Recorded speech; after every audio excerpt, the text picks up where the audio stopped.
jërëjëf merci. Euh, C'est bon, hein? Merci beaucoup.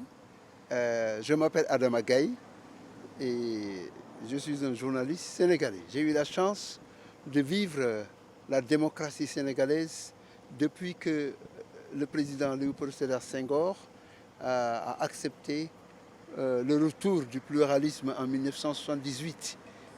J'étais ici dans les bureaux de vote au Sénégal à l'époque et depuis lors, je n'ai cessé de suivre la marche du Sénégal vers une démocratisation.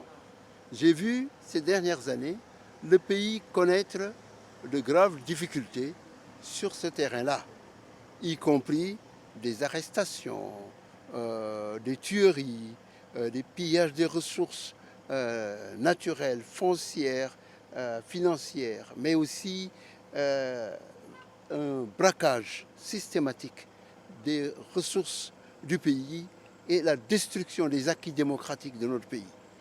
Il arrive un moment dans la vie d'une société ou d'une nation où les individus n'ont pas le droit de se taire, mais le devoir de s'engager. Et c'est là où nous en sommes aujourd'hui. Je pense que nous vivons un moment qui est un tournant historique. Quand je suis rentré au Sénégal le 2 avril, après près de 5 ans d'exil, je ne pouvais pas m'imaginer que 6 mois plus tard, il y aurait eu un nouveau contexte électoral qui me pousserait, moi, à me déterminer. Beaucoup de groupes sont venus me proposer de m'engager auprès d'eux, avec eux, pour cheminer. Mais j'ai choisi de le faire avec Gor Youbès, pas parce que les autres n'avaient pas d'atout, mais parce que je pense que nous sommes arrivés à un moment où le dialogue intergénérationnel, la nouvelle forme de leadership transformationnel, bâtie sur le caractère, la compétence et la capacité, en plus du courage, me semblent être les voies du futur. Et nous tous, nous savons que le pays vit une situation difficile, non seulement par rapport à ce qui s'est passé dans le régime et les régimes précédents, mais dans le contexte actuel où nous ne semblons pas toujours voir le bout du tunnel. Nous n'allons donc pas rater l'occasion de prendre notre part dans le débat. Cette fonction tribunicienne pour venir de façon intergénérationnelle avec des femmes, des jeunes, des vieux, des handicapés, toutes sortes de classes sociales et couches sociales, socio-professionnelles, se retrouvent pour proposer aux Sénégalais des visages, des voix, des valeurs, des idéaux, pour dire demain, si vous faites confiance à ces gens-là, mais ça demande du courage, de l'audace pour faire confiance à ce groupe, demain vous aurez des gens qui seront authentiquement des voix de l'intérêt général à l'Assemblée nationale. Pas ces voix que nous condamnons tous, qui ont transformé notre Assemblée nationale, lieu par excellence d'expression de la démocratie et de la République, en espace où vraiment des gamineries ont eu lieu et des bagarres à n'en plus finir, qui ont conduit le pays à une sorte d'impasse que nous connaissons. Donc, le moment est venu de vous dire, vous avez une option. Personne ne pourra dire qu'on ne vous a pas offert l'option. Le peuple sénégalais est souverain, nous respecterons son choix le 17 novembre. Mais nous venons humblement nous offrir à son soutien en lui disant nous travaillerons pour vous, avec vous et ensemble nous pourrons contribuer à rebâtir ce pays. Et comment vous appréciez l'organiser Adama Gaye donc nga ñëw rek yow yàgg nañ la gis ngay xeex depuis régime yi passé nga ñëwaat sóobuwaat ci xeex bi ànd ak waa gox yu bees. waaw xam nga dafa am loo xam ni dafa jaadu su fekkee damay toog sama place lu am ma si bind wala di ko wax wala di ko xeex si Sénégal ak bitim réew te mu am occasion de soumettre sa candidature wax ak Sénégalais yi pour naka lañ koy soppi nga bañ a dugg dafa mel ni mbërum ginnaaw làmb nga koo xam ne bi ñu tëggee làmb bi bëggaloo dugg si géej dafa mel da nga am loo ragaluma dara fii lañ si dugg waxuñu ne dañuy gagné de déedéet mën naa am sax duñu gagné mën naa am tamit Sénégal yi xoolaat ne am nañ occasion léegi changer le cours du destin donc moo tax bi nga xamee ne waa gox yu bees approché nañ ma avec d'autres partis yu ma approché woon je me suis dit ah mais ñii mën naa wax ak ñoom li ma leen njëkk a laaj moo di leen mbaa seen diggante ak Macky Sall soriwuloon ñu ne ma déedéet ensuite ma xool ne c'est des jeunes ma ne très bien parce que l'avenir c'est la jeunesse 75% de la population sénégalaise xale lañu ensuite ma xool bu baax ne liste bi am na ay jigéen parce que j'ai insisté par rapport à ça ay handicapés am na ay mag am na ay xale donc quelque chose qui soit l'arc-en-ciel lu représenter Sénégal loolu moo tax ma ne nag léegi il faut ñu def ko pour pouvoir proposer aux Sénégalais wax boo xam ne ëllëg duñ toog ne ah biñ tegee élection yi bougé wul woon moo tax voté wuñ pour yéen duñu wax ne amuñu option léegi on leur offre une option ñoom nag ñooy tànn il faut que ñu am confiance ci nit ñi parce que su la neexee ñu continuer li ñu doon dund ba tey souffrance yi gis nañ ko démb ba tey mi ngi continuer alors que su fekkee ne léegi bëgg nañu soppeeku ànd ak ñun ñoo ko defandoo dañuy ñëw nag ne écoutez on fait un pari sur vous on vous fait confiance ñu avancer ñu jéem a bâtir quelque chose ensemble parce que Sénégal am na potentialité yëpp pour tabax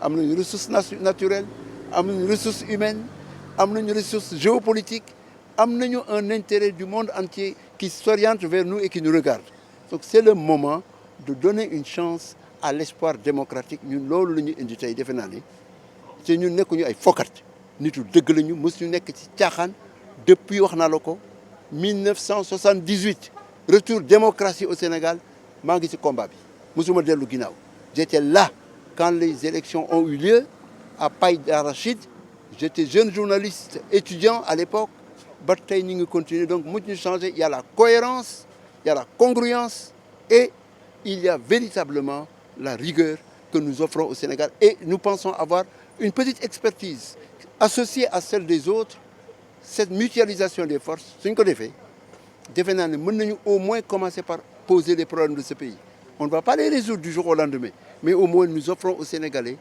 l'alternative pour faire face au risque de continuer à croire que ceux qui ont échoué vont pouvoir redresser la barque qui est en train de tanguer ñun daal defe naa ne avec humilité la ñuy woo Sénégalais ne il faut ngeen gëm nag jël risque bi il faut ngeen génn voté ji il faut ngeen wax ko ñi ngeen nekkal ñoom ñëpp ñu jug ne ñii jar nañoo déglu nañ leen may chance parce que suñ ko deful qu'est-ce qui va se passer on recommencera avec les mêmes te li nga xam ne contrat bi lañ koy wax garbage in garbage out si vous prenez des déchets vous les introduisez pour essayer de faire quelque chose la sortie ce sera également des déchets la chance aujourd'hui c'est une alternative avec des forces éthiques sérieuses capables compétentes et de caractère. Merci. Merci. Thierno Bocoum, Bougane Gueye Dany, Pape Djibril Fall, Anta Babacar Ngom, Déthié Fall, il n'y a pas eu de désistement, il n'y a pas eu de séparation Cheikh Tidiane Youm. La coalition reste maintenue en l'état. Oui, complètement. Si vous voyez aujourd'hui venir pour déposer les dossiers de candidature, c'est parce que la coalition, elle est là, elle est encore intacte. Donc nous l'avons mis en place ensemble, nous allons cheminer ensemble. Donc il n'y a pas eu de, contrairement à tout ce qui a été dit, qu'il y a eu des difficultés, qu'on est sur le point de se séparer, non, pas du tout. Là aujourd'hui, tout va bien. Bon, c'est sûr que comme toute organisation politique, parfois il y a de petits différends, mais qui ne veulent absolument rien dire. Voilà. Donc aujourd'hui, je viens pour déposer pour la coalition, comme vous l'avez si bien dit, composée de, je crois, 7 organisations, et dont le PUR, Taxawu, Déthié, Anta Babacar Ngom, Bougane Gueye Dany, Thierno Bocoum, Pape Djibril Fall. Voilà, donc c'est cette coalition qui est encore en vie et qui compte cheminer ensemble. Vous étiez supposé déposer votre dossier hier. Vous déposez finalement ce jour. Les négociations ont été âpres, on dirait. Oh non, pas forcément. Enfin, comme toutes les coalitions, c'est pas très simple. D'autant plus que le temps qui nous avait été imparti était très court. Vous savez, c'est des élections qui sont organisées dans des conditions pas très normales. À partir de là, oui, tout ce qu'on peut faire, on va essayer de le faire et en même temps de pouvoir déposer dans les temps. Effectivement, on aurait dû déposer hier. Mais ce qui est aussi très bizarre, le ministre de l'Intérieur qui avait convoqué les représentants des partis politiques pour essayer de trouver des solutions, aussi bien pour essayer de reporter les délais permettant à toutes ces organisations-là de pouvoir s'organiser. Bon, malheureusement, on n'a pas compris le communiqué qui a été... Le refus de proroger le délai, enfin, on n'a pas très compris. Après, j'espère que ce n'était pas un piège, mais bon, enfin, toujours est-il qu'il était question de prendre toutes les dispositions pour pouvoir déposer dans les délais. C'est ce que nous avons fait. Aujourd'hui, nous sommes venus pour déposer. Parce que la rumeur selon laquelle il y aurait eu prorogation de 48 heures a été distillée et beaucoup de partis misaient sur cette prorogation. Oui, exactement, puisque quand on est pris par le temps et qu'on vous fait comprendre que les délais vont être prorogés afin que les organisations politiques, les coalitions puissent s'organiser et faire le travail correctement, oui, c'est sûr que c'était une bonne idée, mais en fin de compte, on a été très surpris du refus qui a été opposé. Mais bon, comme j'ai dit, après, on est obligé de respecter les délais qui sont prévus par le code électoral. C'est très court, mais on doit s'organiser pour pouvoir respecter ces délais et déposer à temps. Alors, vous avez votre coalition, mais vous êtes aussi dans une intercoalition pour la compétition au niveau départemental. Oui, enfin, c'est la pratique. Effectivement, nous sommes en intercoalition sur tout le territoire national et dans la diaspora. Avec le bloc de Amadouba et le bloc de l'Alliance libérale. Vous verrez. Je ne vais pas rentrer dans les détails, mais ce que je peux vous dire, c'est qu'en fait, nous sommes en intercoalition. Ça a été traité, réglé, tout est au point et c'est sur tout le territoire national et au niveau de la diaspora. Alors, Cheikh Tidiane Youm, yow yaay mandataire bu coalition bi di sàmm sa kàddu mu doon coalition boo xam ne dafa regroupé juróom-ñaari organisation politique PUR, Khalifa Sall Taxawu Sénégal, Barthélémy Diaz, Déthié Fall, Pape Djibril Fall, Anta Babacar Ngom, Thierno Bocoum, Bougane Gueye Dany. Mu mel ni coalition bi ñëpp a yemb malgré difficulté yi mujj ngeen déggoo. waaw dama ñëw pour déposer comme ni nga ko waxee dossier coalition bi nga xam ne ni ñoo ma jiital pour ma nekk seen mandataire. Oui, coalition la boo xam ne nii li nit ñi doon wax naan dañu nekk ci ay jafe-jafe bon après li ëpp solo du luy nit ñi di wax li ëpp solo mooy li nga xam te nga wax ko def.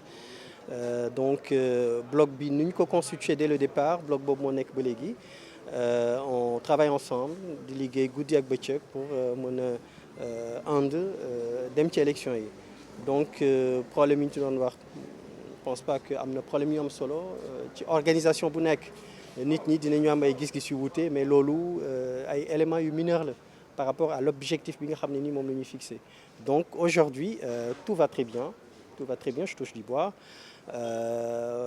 et loolu moo ñu permettre ñu organiser wu ba mën a defar suñu liste nationale ak au niveau des départements pour mën a ñëw déposer ko dans les délais. mais bu leen ñu nax quand même démb ngeen waroon a déposer ngeen ñëw ba tey négociation yi metti woon na trop surtout yéen waa PUR négocier ak yéen yombul de. Ah bon, enfin non, nous, on est tout à fait raisonnable. Non, négociation yi c'est tout à fait normal puisque comme organisation politique yëpp mën na bañ a yomb mais ku ci nekk xam nga li nga mën donc loolu moo tax mën na bañ a jafe démb la ñu waroon déposer effectivement mais xam nga ne organisation politique yi ñu nekk en coalition du yomb toujours ñu déposer ci date bi nga xam ne nii moom lañ di wax et puis le tirage bi c'est une question d'organisation li ci ëpp solo mooy nga déposer ci délai yi nga xam ne nii moom le code électoral bi prévoir donc loolu moo tax démb jotuñu ñëw et puis en plus ak annonce bi nga invitation bi nga xam ne nii ministre de l'intérieur defoon na ko ñu boole invité ñi nga xam ni ñoo nekk ci parti politique yi waxtaan ngir xool nu ñu mën a def ci casier judiciaire yi xool nu ñu mën a def ba délai yi nga xam ne nii dafa xatoon nu ñu ko mën a yokkee bon malheureusement bu ñu demee ba ci tey ci suba ñu génn communiqué ne délai yi mënuñ ko yokk bon il fallait un peu s'y attendre. parce que information boobu ne dañoo yokk affaire bi de 48 heures dawoon na ba parti yëpp jàpp mais bien ne sûr amat nañu temps. Effectivement mais c'était le procès verbal de la rencontre de la réunion et donc loolu moo induire erreur ñu bëri ñu yaakaar ni en réalité yokk nañ ko alors que c'était juste un procès verbal qui reprenait consensus bi nga xam ne nii amoon na fa donc loolu bi ñu ko waxee effectivement ñun ça nous arrangeait puisque bu fekkee ne da nga war a liggéey bu yaatu nga war ko liggéey ci délai bu gàtt bu ñu la nee am nga possibilité yokk ko da nga ci sant yàlla mais malheureusement loolu nekkul donc loolu moo tax travailler davantage pour pouvoir être là aujourd'hui. Alors da ngeen nekk en intercoalition aussi au niveau départemental avec le bloc de l'Alliance libérale et le bloc de nouvelle responsabilité. waaw xam nga intercoalition moom dafa nekk loo xam ne nii lu am solo la Yewwi Askan Wi moo ko fi andi depuis les élections législatives de 2022 donc effectivement mu nekk lu am solo loo xam ne nii ren it defaat nañ ko waaye bu ñu demee ba liste yi génn dinañ xam ñi nga xam ne ni lañ ko defal mais lu ma mën a wax te confirmer leen ko moo di intercoalition boobu def nañ ko sur tout le territoire national et au niveau de la diaspora amul département boo xam ne ni tëb nañ ko donc li ci ëpp solo rek mooy ñu ànd def bloc pour mën a instaurer benn équilibre voire même jël majorité absolue bi nga xam ne ni moo am nekk Assemblée nationale pour rek préserver la démocratie loolu lu am solo la ci réew. Barthélémy Diaz mooy seen tête de liste. ah non di ngeen ko gis la tête de liste bi moom bientôt peut-être d'ici 2-3 jours di ngeen xam kat mooy suñu tête de liste ça va être une surprise. Merci beaucoup. jërëjëf bonne soirée. Bonne chance. Au Radisson, ensuite au ministère de l'Intérieur, nous avons eu à dénoncer l'absence de concertation préalable. Mais nous avons également dit que nous n'optons pas pour la chaise vide, encore moins pour le boycott. Donc nous avons préféré dénoncer ce qu'il y avait à dénoncer. Nous avons eu à faire des propositions également pour faciliter les choses. Ces propositions ont fait l'objet d'un consensus.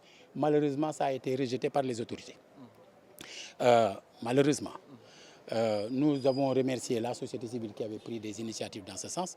Aujourd'hui que nous avons dépassé cette étape, nous entendons nous concentrer sur justement le dépôt de ces listes et également la campagne à venir, puisque ce sont les Sénégalais qui votent. Est-ce que vous pouvez revenir sur le profil des gens qui composent votre coalition et aussi la tête de liste? La tête de liste s'appelle Maguette Wade. C'est le maire de Mékhé.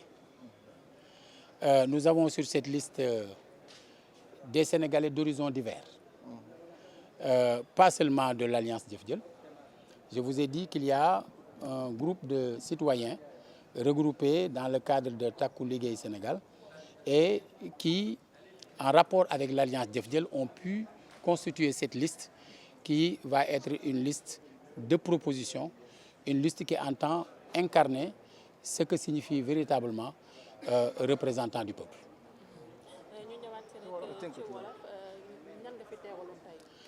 Alliance Jëf Jël moo ñëwoon tey jii pour déposer liste Martin Bernard Baguidi ñu gën ko miin ci Tina nekk suñu mandataire teel na fi ñëw donc ba nekk ci liggéey bi ki nga xam ne moo ko doon gunge nag xëy na mu am ngant sàkku ma wuutu ko.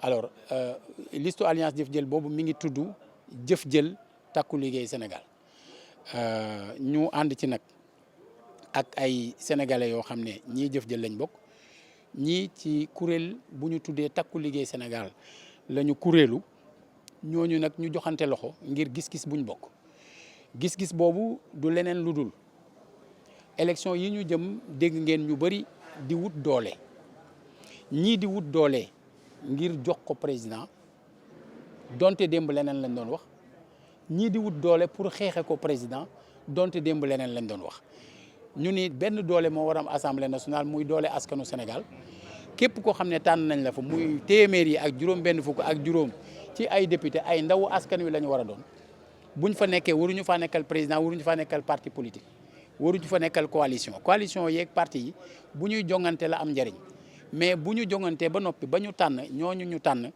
dootuñu ay représentants de parti politique dootuñu ay représentants de clan ay ay ndaw askanu Sénégal lañu kon buñ fa nekkee lépp lu gouvernement indi te mu baax ci askan wi dañ ci war a ànd lépp loo xam ne gouvernement wala beneen député jël na ko comme initiative indi ko te baaxul ci askan wi ñu dàq mu dem. coalition. waaw xam nga nee naa la léegi coalition bi bëri nañu ci nekk maintenant ki nga xam ne moom la ñu jël def ko tête de liste mu ngi tudd Maguette Wade nekk maire Mékhé du koo xam ne ku ñu xam la ci Sénégal et puis koo xam ne ñu nag moom donte bokkuñu woon parti politique mais dañu mas a bokk ay xalaat bokk ay jëmu bokk aussi lu bëri loo xam ne dañ ci daan waxtaan yàgg am yéene tamit ànd tey jii man sama wàll en tant que koo xam ne donte xëy na moom ci ay at man na ma féete kaw waaye ci politique ñoom ñëpp maa leen mag donc kon dafa jaadu ndax man bi may dugg ci politique Majmout Diop di ma yar 25 février 1980 la woon ma am fukki at ak ñeent boobu kii nekk tey suñu président ba mu amee weer ba ma nekkee ci politique ba mu amee weer la doog a gane àdduna kon jaadu na ma mën a considérer ne donte du at yi waaye nag ñoom seen doyen la ma boot leen boot boobu nag moo waral ñu fexe ba nga xamante ni ku ne gis na ci boppam ci biir liste bi mais fexe tamit ba nga xam ne parti bii di Alliance Jëf Jël nga xam ne jiite naa ko fukki at ak juróom waaye bàyyee ko ñeneen ba ren jii lañ ma koy doog a dénkaat parce que ñun dañoo jàpp ne loolu noonu la mbir yi di war doxe ñooña fexe naa ba nga xam ne ñi ci màggee tey jii feeñ ci liste bi ba bu ëllëgee ñooñu bu ñu duggee assemblée nationale dina assurer quand même dundu parti bi parce que parti boobu daf leen sax ci ay gis-gis yoo xamante ne kenn ci ñoom du am benn cër te représenté wul askanu Sénégal ñi fi mas a am cëru député te bokk Jëf Jël kenn ku ci nekk yaakaar naa ne booba Sénégal ràññee woon na la bu dikkaatee lay gën a neex. ñaata département ngeen teew liste départementale. waaw loolu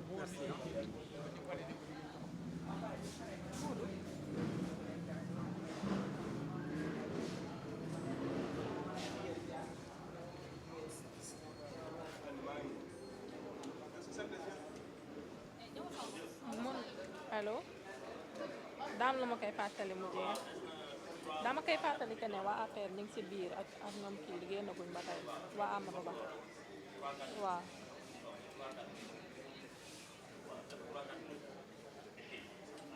voilà.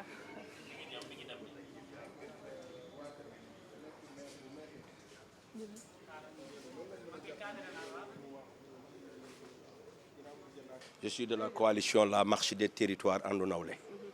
ñëw rek ci li nga xamante ni moom moo la fi tax a teew si tey fii ci direction des élections. waaw li ñu fi taxoon a ñëw mooy ñëw déposer suñu liste pour élection législative yi nga xam ne moom la ñu jëm 17 novembre 2024. baal ñu xaarante tuuti rek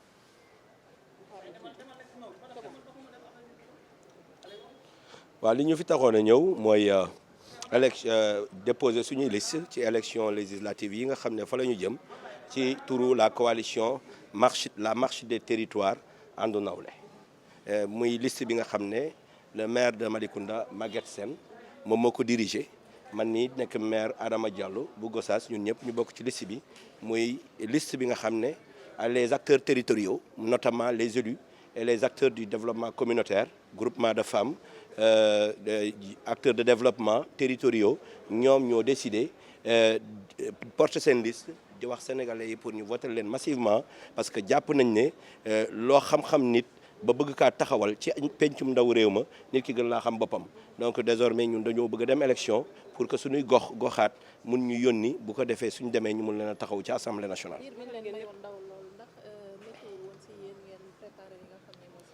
boo méttiwul woon ci ñun parce que aussi ku gis réew mi ni mu doon demee depuis le mois de juin ak li fi xew yëpp daf lay leer ne on s'acheminait tout droit à 80% à la dissolution de l'Assemblée nationale le 12 septembre. Donc gérer, c'est prévenir.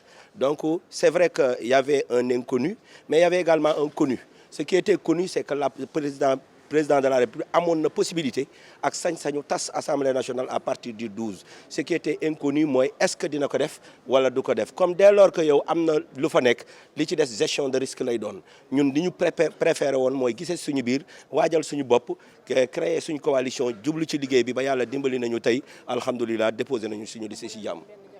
amuñu benn jafe-jafe ci problème bi déposé nañu pare nañu.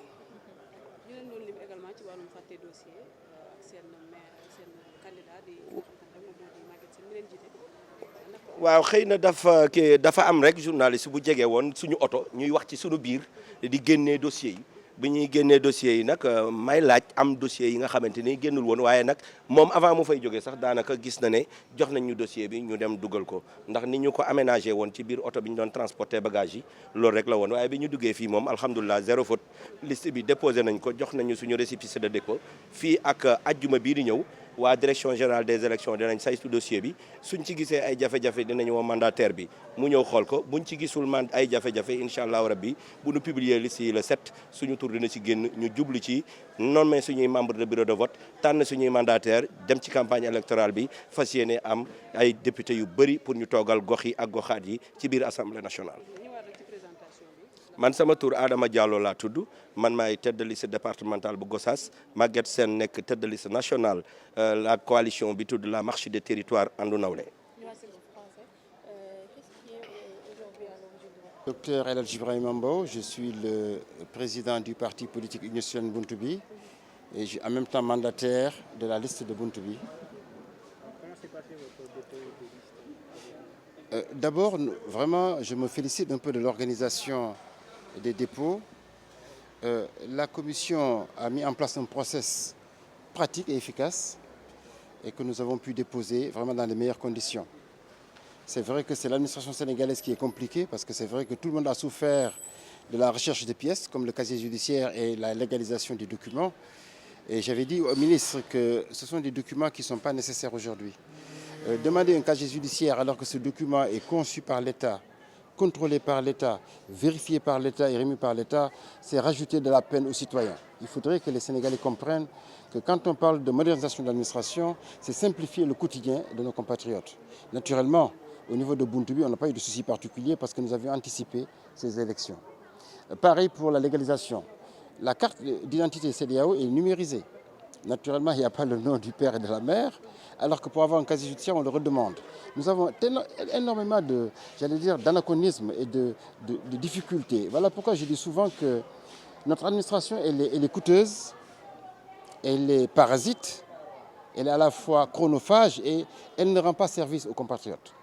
Mais rendons quand même hommage à la Direction générale des élections. Un superbe accueil, des professionnels. Les Sénégalais peuvent être très très fiers de l'administration électorale.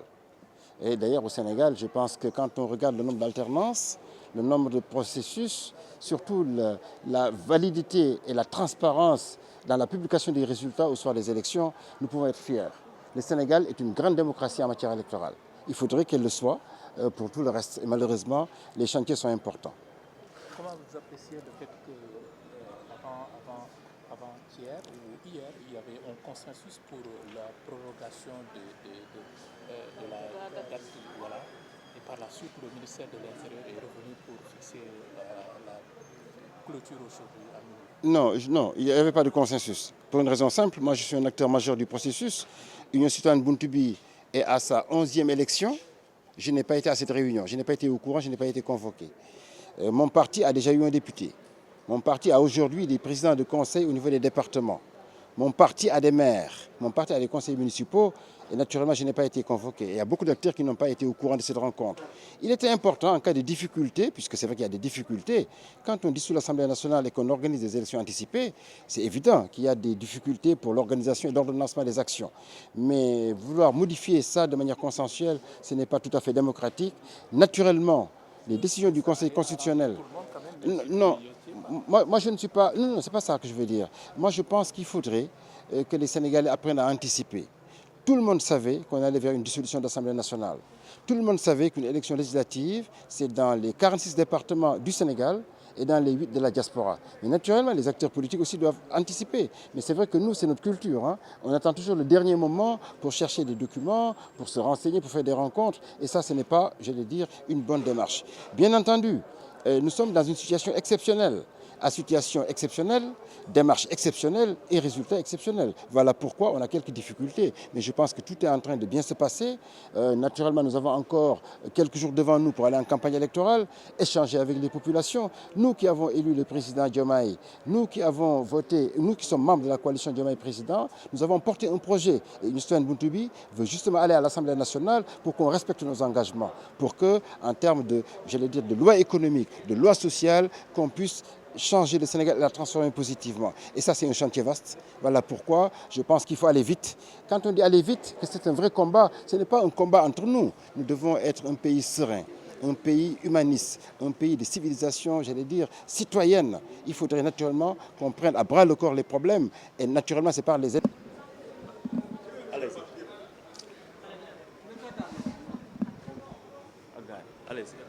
Voilà, donc... attendez. Allez-y, la caméra, allez-y. Voilà, donc je me nomme Chimère Ndiaye, je suis le mandataire de la coalition donc, Manko Ligue Sénégal. Manko Ligue Sénégal, vous avez déjà déposé votre liste et vous venez de recevoir votre récépissé, c'est ça? Voilà, c'est ça. Donc nous venons de déposer et voilà, nous avons reçu notre récépissé. Voilà, et vraiment, c'est ça. Donc ce n'est pas un travail facile quand même.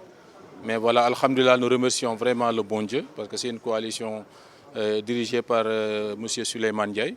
Donc le travail n'était pas du tout facile, mais alhamdoulilah, on rend grâce à Dieu vraiment d'avoir accompli ce travail-là, qui n'était pas tout évident, donc vraiment d'être facile. Voilà. Il y avait quelques difficultés, n'est-ce pas? Ah oui, donc comme l'a pu constater tout le monde, hein, il y avait un problème, surtout les problèmes de casier judiciaire, etc., les problèmes d'extrait, bon.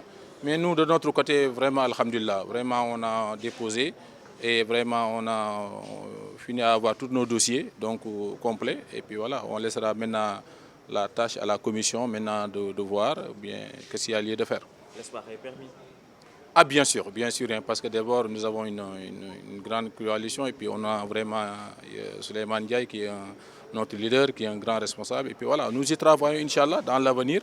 Et on ne peut pas peut-être beaucoup dire sur ça, mais dans l'avenir, les gens verront vraiment ce que c'est vraiment la coalition Manko Ligue Sénégal. Manko Ligue Sénégal, nous avons déposé une liste de candidature, bien sûr. Nous avons récépissé dans la demain. Waaw donc dañuy d'abord sant Yàlla bu baax donc gërëm Yàlla bu baax sant ko bi nga xamee ne Yàlla may nañu tey ñu ñëw indi déposer sa même suñuy liste vraiment ndax liggéey bi yombul woon.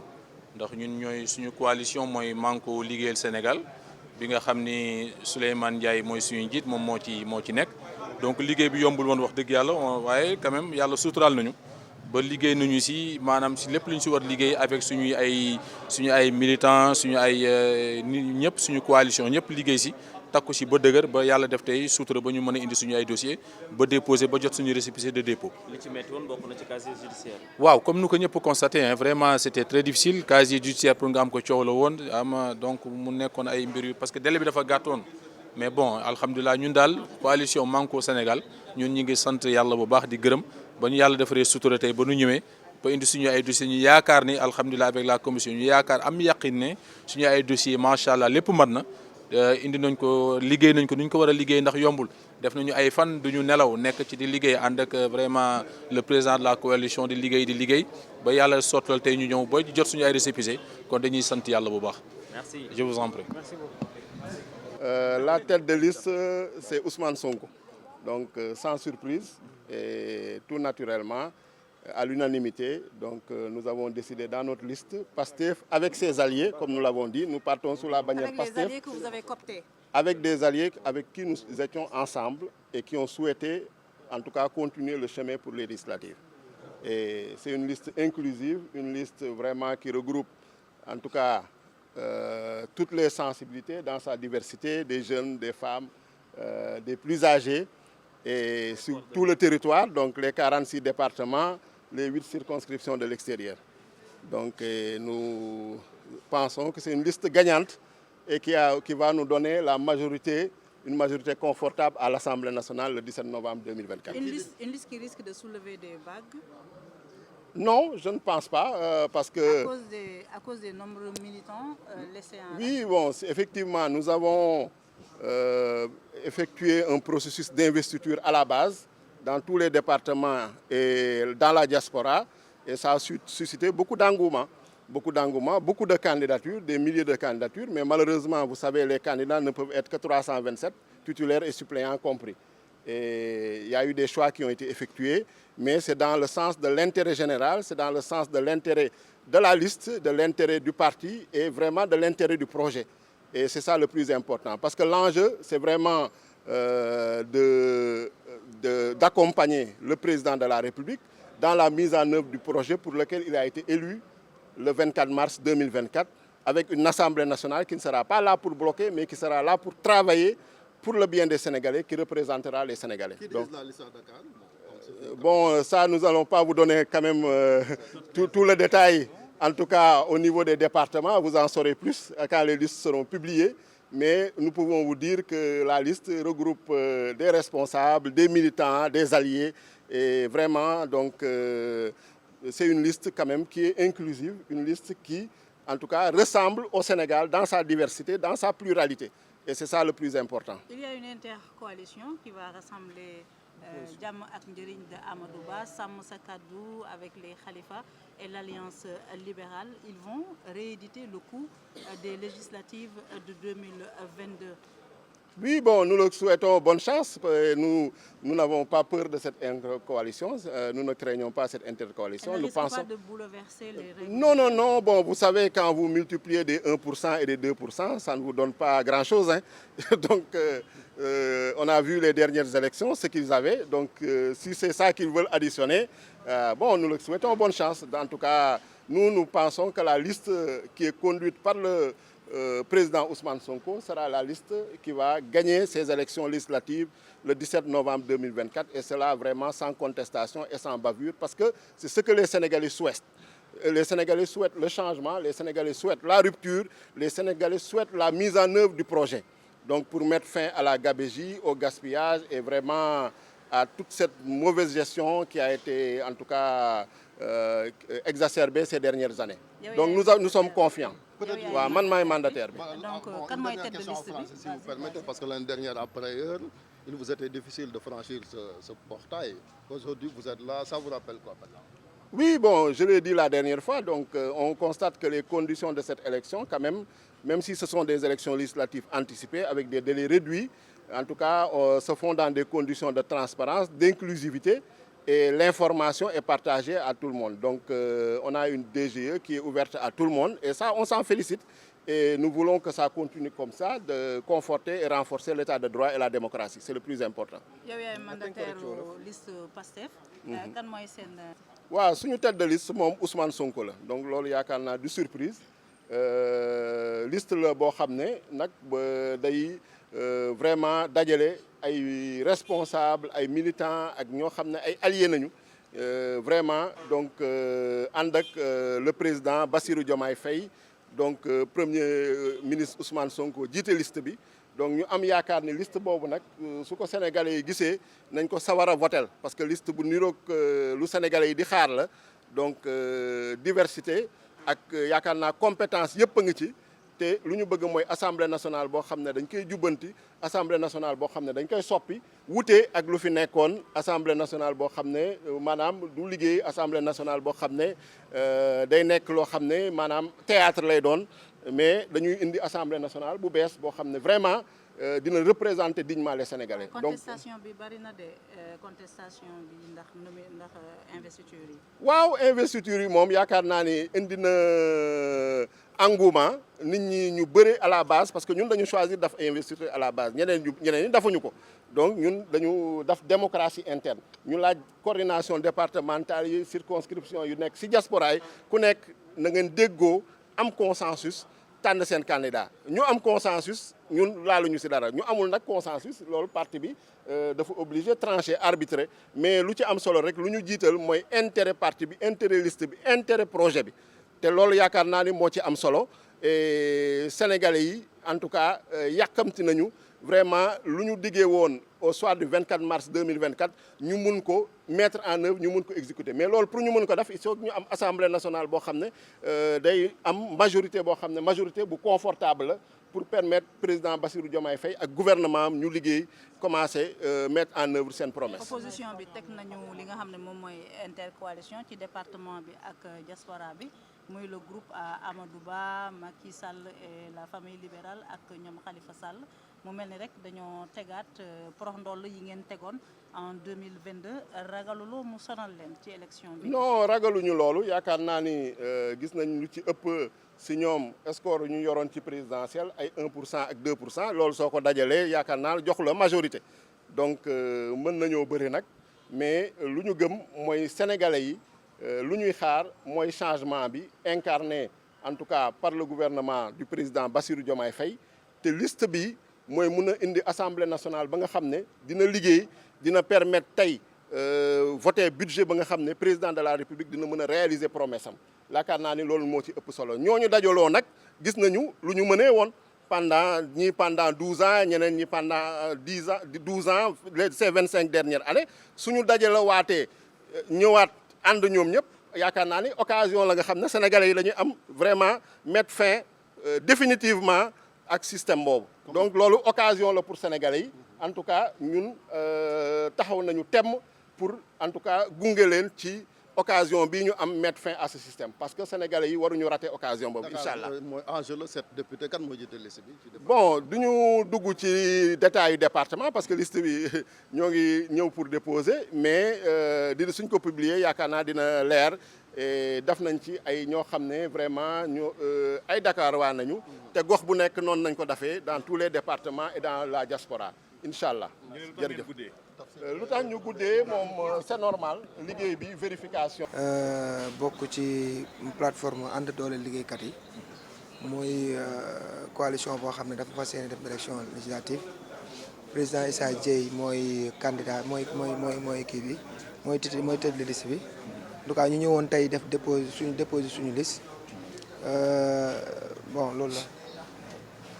léegi yéen a ngi ci département yi.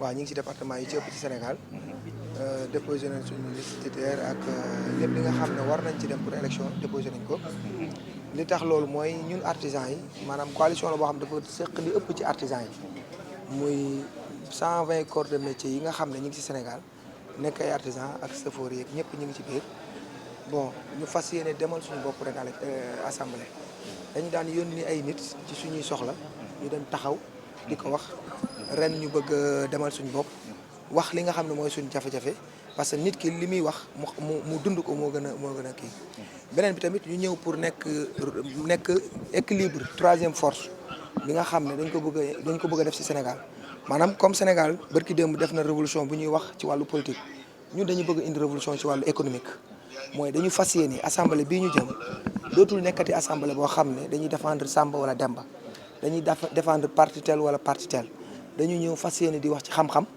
wax métier yi benn métier bu ci nekk jafe-jafe yi ci am métier bu nekk lan mooy solution bi gouvernement bi fi nekk bu indee lépp li nga xam ne aju na ci métier yi wala ci économie Sénégal su dee lu baax la ñu ànd seeg moom su nekkee loo xam ne lu laaj orienté ñu orienté ko ci xam-xam en tout cas loolu moo ñu tax a jóg parce que day yàgg ci ñun ñuy yónni ay nit jàppale ay nit bañ dem mais dañuy fàtte secteur informel ak ñi nga xam ne ñooy artisanal tey nag dañu fas yéene ñun demal suñu bopp parce que am nañ ay nit ñooy fal te nit ñooy ñun la te li ëpp ci réew mi ñun la kon dañu bëgg a dem taxawal suñu bopp loolu rek la. mën nañu xaar ngeen dugg ci intercoalition. bon xam nga politique moom mënoo dàq dara parce que comme dañuy dem wuti mbooloo te dañuy dem ak suñuy nawle mais ak lu mën a am rek dañu bëgg artisans yi jiitu parce que ñun artisans yi ñoo fas yéene ren taxaw wan suñu taxawaay ci réew mi parce que dafa am loo xam ne dañ ko war a corriger assemblée du pour xuloo du pour xeex du pour yàq du pour leneen xam-xam lañ fay wax économique la ñuy défendre ku ci nekk wax li nga bëgg a wax librement. mooy Issa Dieye mooy moo nekk ci tête de liste. En français. Voilà, je me présente Mamoudou Sandoy, le mandataire titulaire de And Doolel Liggéeykat yi, qui est une entité indépendante qui regroupe des acteurs du secteur de l'économie informelle, de l'artisanat, comme l'a si bien dit mon collègue, à travers les 120 corps de métier, des chauffeurs, des commerçants, des agriculteurs et des personnes indépendantes. Aujourd'hui, nous venons juste de déposer notre liste et nous espérons, avec l'appui des travailleurs de tout secteur, d'appuyer cette liste pour que quand même, pour que les acteurs dans sa globalité puissent vraiment défendre leurs droits et revisiter un peu les statuts des artisans à travers le Sénégal. Et comme l'a si bien dit mon collègue, nous ne voulons pas d'une assemblée de querelles. Nous voulons des réflexions approfondies pour trouver des solutions et pour des issues heureuses pour l'ensemble des acteurs du Sénégal. Raison pour laquelle, à travers And Doolel Liggéeykat yi, nous espérons à l'avenir faire le maximum pour que les acteurs des différents secteurs puissent vraiment s'épanouir dans leur travail, en particulier les artisans. Parce que depuis des années, on n'a jamais eu de ministère concernant le secteur de l'artisanat, mais nous pensons que ce n'est pas suffisant. Maintenant, comme l'Assemblée, c'est l'affaire du peuple, n'est-ce pas? Nous pensons effectivement relever les défis et faire des propositions concrètes pour que ces propositions puissent contribuer à l'orientation politique de l'État du Sénégal, proposée par des acteurs eux-mêmes. C'est présent dans combien de départements? Nous sommes présents dans 17 départements. 17 départements. Qui est votre liste? Insa Dieye qui est du Serail, qui est artisan et artisan pratiquant. De même que toutes ces personnes ici présentes, aujourd'hui nous avons Omar Mbaye, qui est aussi artisan, et Moudou Kassé, qui sont des artisans, et les entités qui sont derrière nous. Et comme nous l'avons dit, pendant des années, nous n'avons jamais été représentés. Et je pense qu'aujourd'hui, la démarche que nous prenons, c'est essayer d'avoir de la représentativité au niveau de l'Assemblée nationale. Voilà. Merci beaucoup. Merci. Okay. Merci.